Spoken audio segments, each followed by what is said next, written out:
So yun mga boss, so bali dito sa video natin, so gagawa tayo ng reaction video. So first time natin gumawa ng reaction video dito sa ating channel about dito sa isang, ewan ko kung ano ba to, teacher ba to o karpintero, na ito nga daw, nagturo siya kung paano gumawa ng hagdanan. Panoodin natin. So, itong pag-uusap-usapan natin mga kamgulo, ipapaabot yung dagdag kalamansin nyo, ay kung paano mag-layout ng hagdanan. Maging konkreto man yan o bakal. No?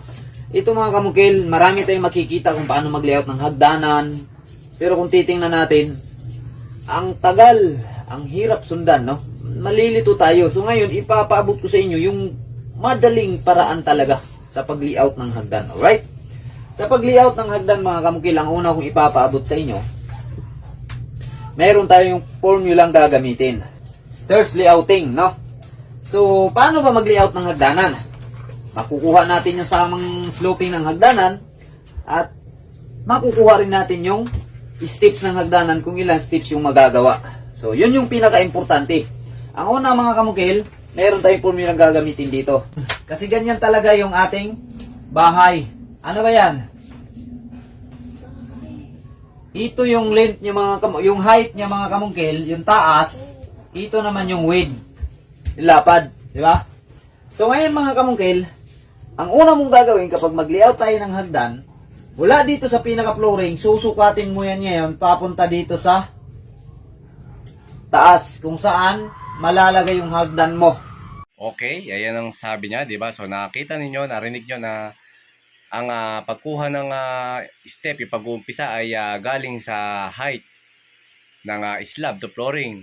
Tama naman siya. So, ayan yan, nasa 3 meters. So, yan, pagpatuloy natin yung video natin. Kung saan may kakabit yung hagdan mo dito sa taas, kung may beam man yan, may mga dowels man yan, yan yung susukatin mo mga kamukil. Halimbawa, mula dito sa ating flooring, papunta sa taas, ay nasa 300 cm siya.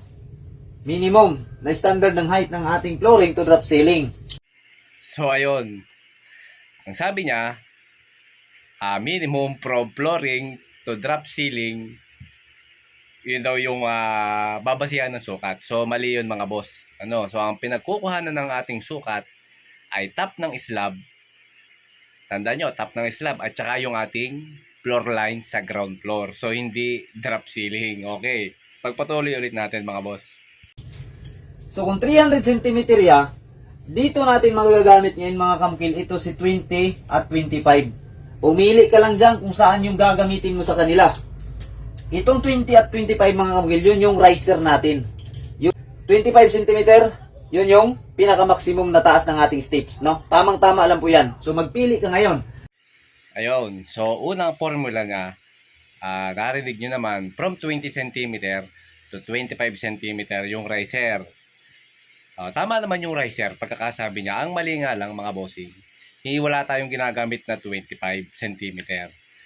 Mamaya ipakikita ko sa inyo kung paano yung tamang formula ng paggagawa ng hagdanan mga boss ha. Sige, diretso natin yung kanyang sinasabi. Ang gagawin natin ngayon dito, 300 cm divide 20. Kung 20 yung gusto mong formula na gagamitin, kung gustong 20 cm lang yung riser na gusto mo. So ngayon, i-divide natin. Punta lang tayo kay mga kamukil, 25 cm, pinaka-maximum. Dahil yun din yung madalas kong ginagawa. 20 cm. Okay, sabi niya 20 cm up to 25 cm. 25 cm daw is maximum. So ibig sabihin 20 yung kanyang minimum. So yun na yung mga boss ay mali So pag tayo ay lalagay sa standards na riser or yung height or yung taas ng baitang mga bossing, tayo ay nasa 15 cm to 20 cm.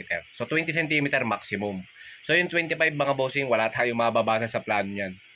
Mula nung pinanganak ako hanggang sa ngayon, wala akong nabasang 25 cm na maximum standard ng riser sa plano, mga boss ha. Ewan ko kung saan kinuha to. Baka mamaya nag-aaral to siguro sa Harvard. Di natin alam. Okay, pagpatuloy natin. 25 cm. Ngayon, bakit natin i-divide?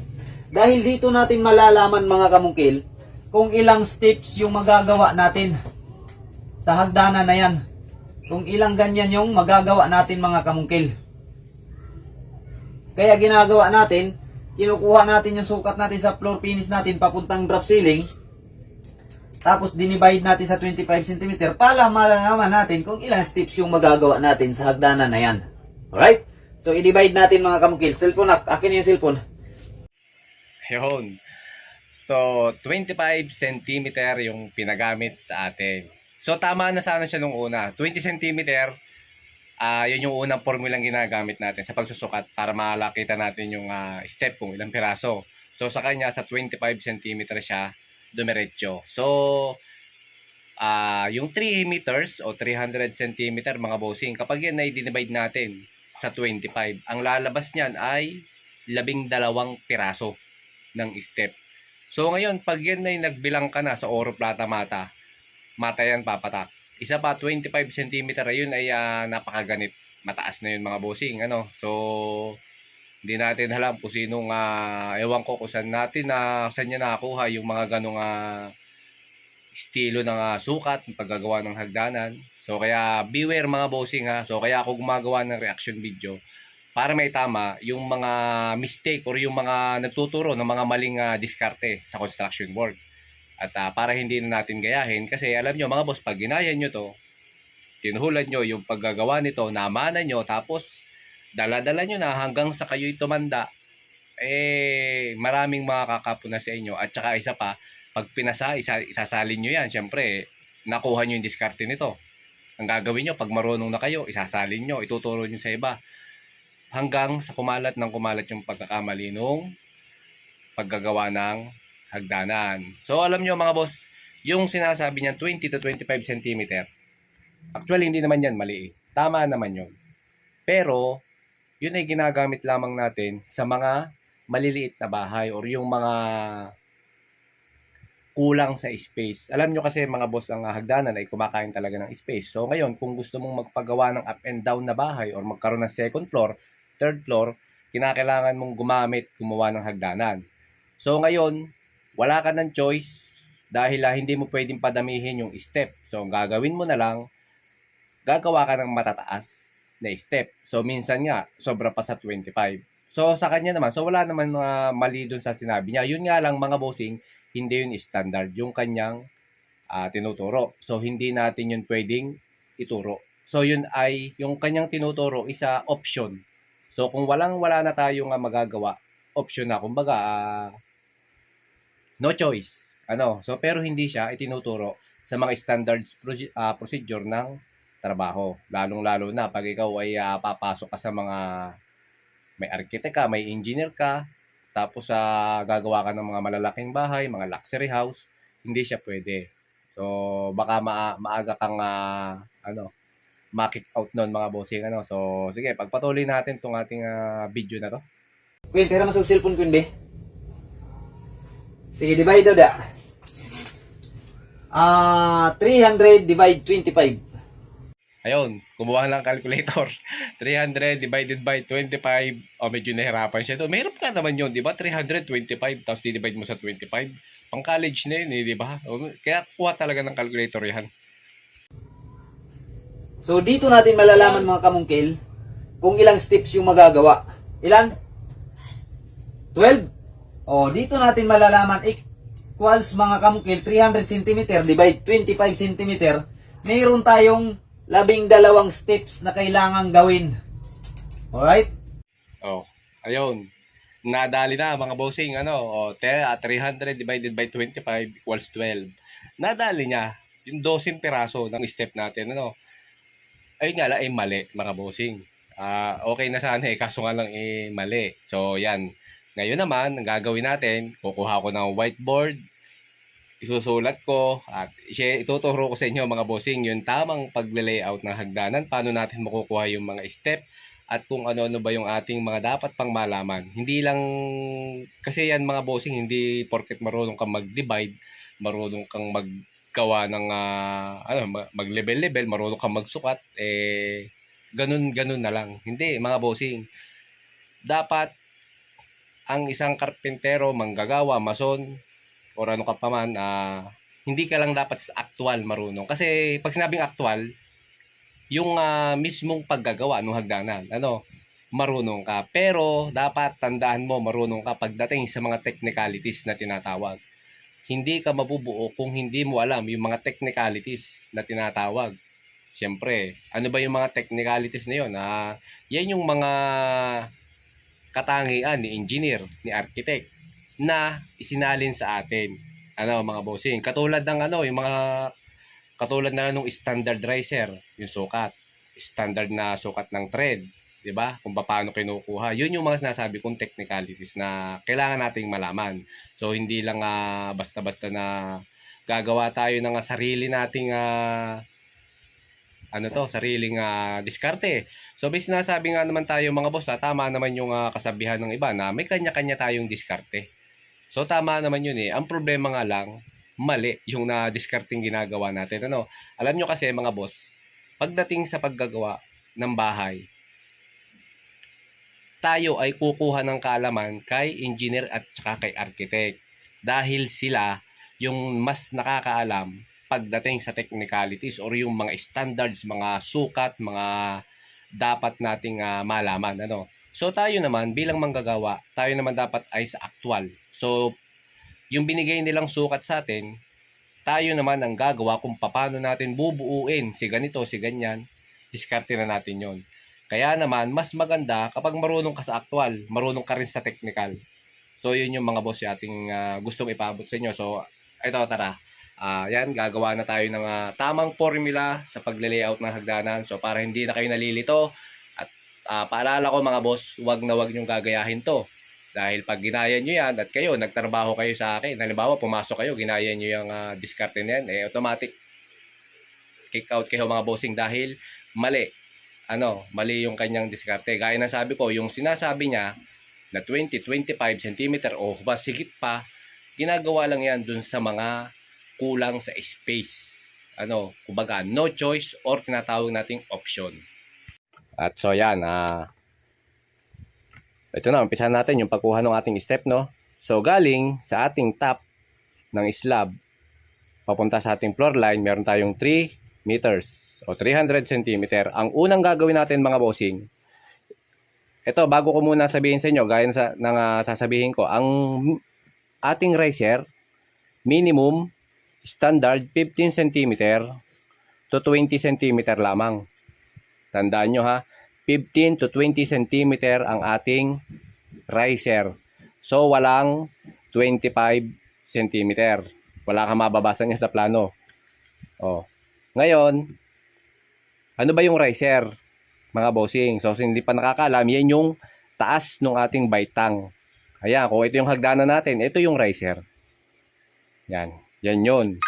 So, dyan nakasalalay sa riser, yung magiging pakiramdam natin sa tuhod or sa ating mga binti, kung yan ba'y masakit akyatan or hindi. So, ngayon, balik na tayo dito. Tandaan nyo. Ang unang formulang gagamitin natin dito, ipapasok natin si 20 cm.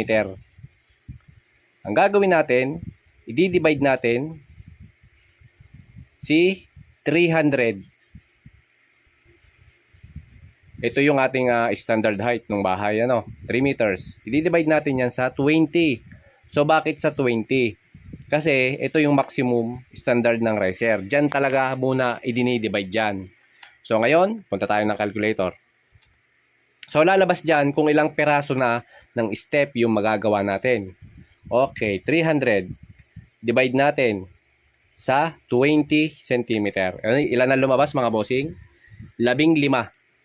15 peraso, 15 pieces ng step yung ating nakuha galing sa 300.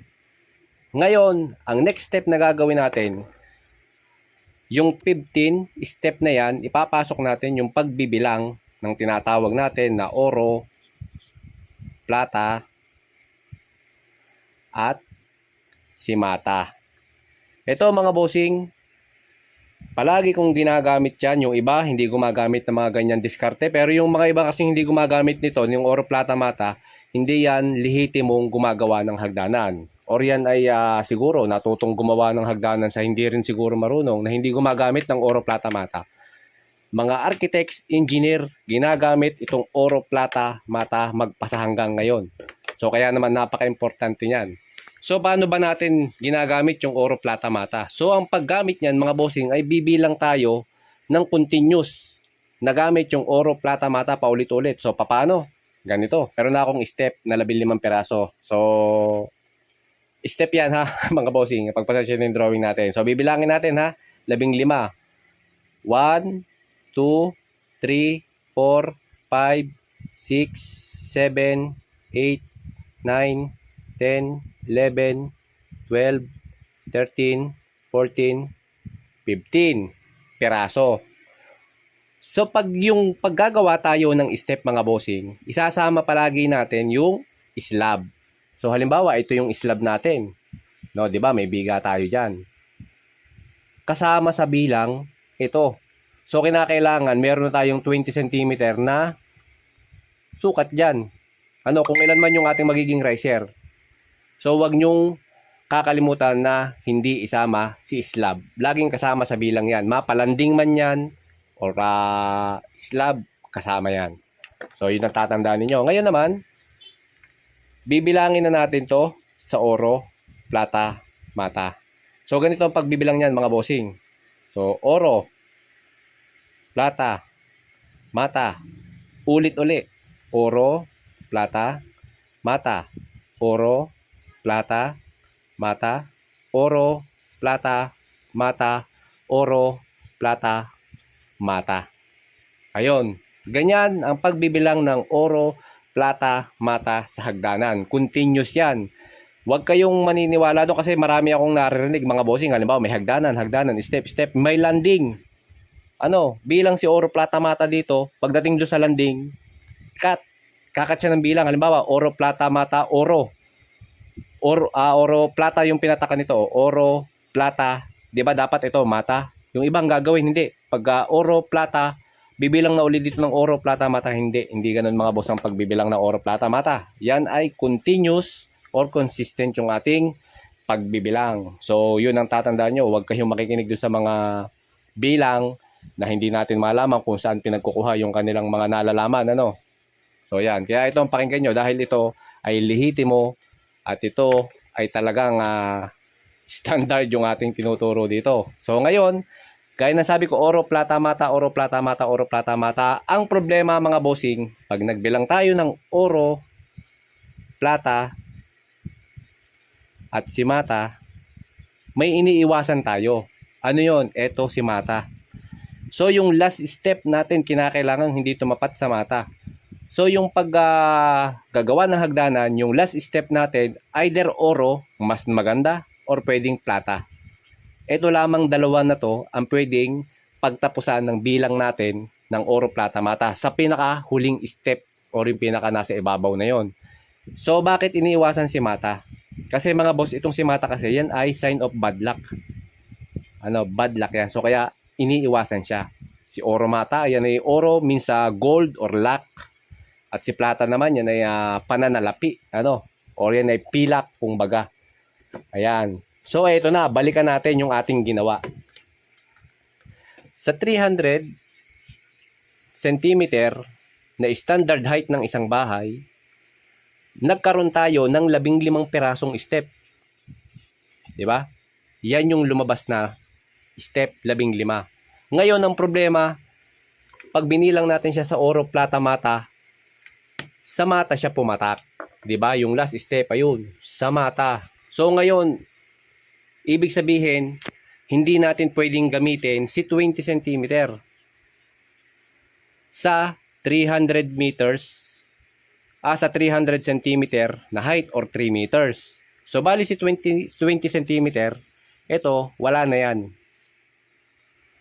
Wala na siya, no? So, kumbaga, yan lang yung unang pinagbabasihan natin. Kasi maximum kasi natin sa mga, yan, lalo residential, is 20 cm. So, kaya dyan inuumpisahan na i-layout ang hagdanan sa 20 cm. So, ngayon naman, anong gagawin nating solusyon para mabago natin itong ating layout? So, syempre, sa mata siya pumatak. Gagawin natin, magdadagdag tayo ng isang step plus 1 step. hindi tayo pwedeng magbawas. Hindi tayo pwedeng magbawas ng isang step. Bakit hindi tayo pwedeng magbawas? Kasi tataas yung riser natin. So kasi pag tayo nagbawas ng isang step, yung 20 cm, mapapapunta na yan doon sa 14 na step. So tataas siya. So mawawala na tayo ngayon sa standard na tinatawag natin. Kaya hindi tayo pwedeng magbawas. Kung ba sa halip tayo magdadagdag ng isang step. So ngayon, ang formula naman natin mga bossing na gagawin ay ganito. Okay, kuha tayo ng calculator, cellphone. So ayan, 300. Ngayon, di ba kanina 15 yung ating step. Gagawin natin 16. So si 300 i-divide natin sa 16. So bakit natin kailangang i-divide sa 16? Para lumabas yung height ng riser.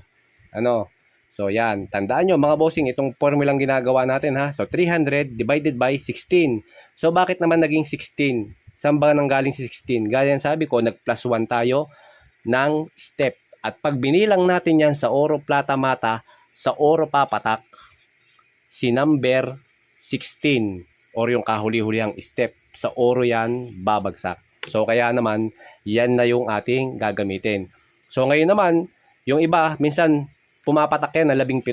Yung 300 cm na bahay, yung 3 meters, alam nyo mga bossing, kalimitan, may naglalabing 7. So yun, walang problema. Basta ang layout niyan, pag hindi 16 na step, 17. Dito lang sa dalawang yan tayo pipili. So ngayon, balik tayo sa ating calculator. Ayan. So 300, i-divide natin sa 16 na step. So ang lalabas dyan mga bossing ay, ayan, 18.75. Yan. 18.75 yung ating nilabasan ng riser. So ngayon, okay na. Okay na yan mga bossing. Okay na tayo sa 16. Pag binilang natin yan sa oro, plata, mata, pasok, oro yung ating papatakan. Pag naman tayo sinukat natin yung riser niyan mga bossing, ay pasok pa rin dun sa ating mula 15 to 20 cm na height ng riser. Si 18.75 pasok. Di ba? Okay. Ngayon, next step na gagawin natin. So okay na. Meron na tayong 18.75 na riser at meron na tayong 16 na pirasong step. So sa pagle-layout naman yan mga bossing ng riser, mula beam, yan, top ng slab,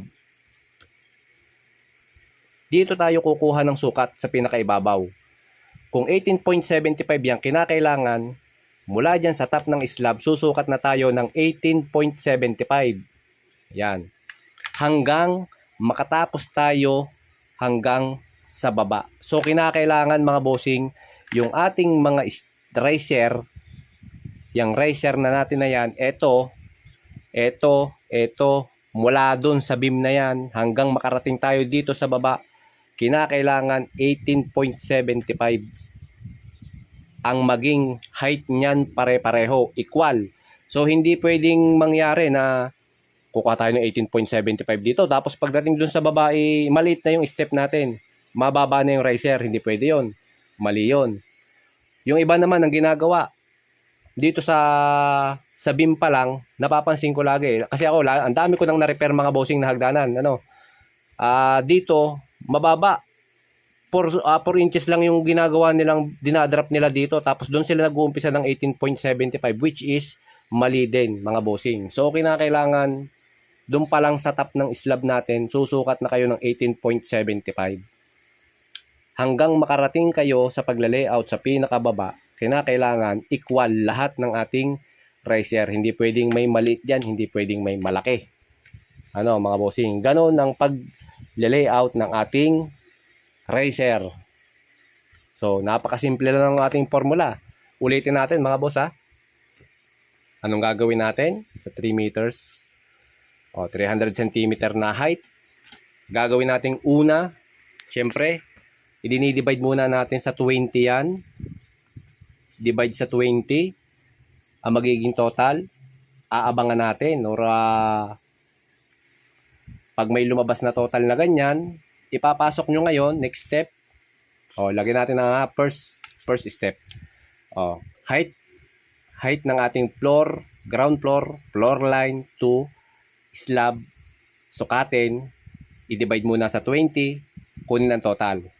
Second step, bilangin sa oro plata. Yan. Oro plata mata.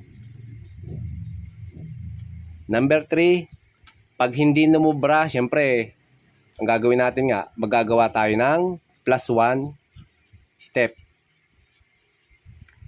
Ngayon, pag nag+1 na tayo, gagawin natin si 300, i-divide muli natin sa 16 kasi nga nag+1 na tayo. Ngayon, pag dinivide natin, lalabas si total niyan, 18.75. Ayun, pak, sa pool na natin yung ating height ng ating riser. So ngayon naman, siyempre, kung gusto nyong maging 17, ang gagawin nyo lamang, gaya na sabi ko, pag 3 meters, pwede yan sa 16, pwede sa 17. 300, i-divide nyo lang sa 17. So, lalabas na din yung total niyan. So, kung gusto nyo medyo mas mababa pa, pasok pa rin yon sa ating standard. Gaya na sabi ko, 15 to 20 cm standard ng ating riser. So, ngayon, tumataas lang yan kapag maliit yung ating bahay, kapag wala na tayong option. Yan, pinapalaki talaga yung riser at pinapakitid yung ating thread. So, yan na yung ating formula ng thread, mga bossing ha. Anong ating riser? Yan yung formula ng ating riser. Napakasimple lang yung step na ginawa natin. Ngayon naman, yung ating thread, ito, napakasimple lang naman ng thread natin, mga boss eh. Itong ating thread, yan si riser. Itong thread, lagi lang tayo lalagay sa 30 cm or 1 foot. Yan lang naman yung standard na lapad ng riser natin, 30 cm. So, pwede tayong mag 25. Hindi na pwedeng bumaba dyan. Kasi, kikitid na yon, no? So, bababa lang yan, gaya ng sabi ko, kapag tayo'y walang space. Ayan. Pero ito, 25, 30 cm, pwede yan sa thread. So, yun lang ating tatandaan, mga bossing. So, ayan. Ganon yung tamang pagkuha ng ating riser. So yun mga boss, yung ating ginawang simpleng reaction video at saka tutorial video na rin sa ating hagdanan. So at tinalakay lang naman natin dito mga boss, yung importante yung riser at saka yung thread. So hindi na muna natin tinalakay yung ibang parts ng hagdanan dahil marami naman akong tutorial video na mapapanood dito sa channel natin about sa pagle-layout ng hagdanan, kung paano gumamit ng landing, kung paano yung tamang mga opening. So yan, search nyo na lang dito sa channel natin. Marami na. At syempre, kung meron tayong bagong gagawing hagdanan, so yan, gagawa natin ulit ng tutorial.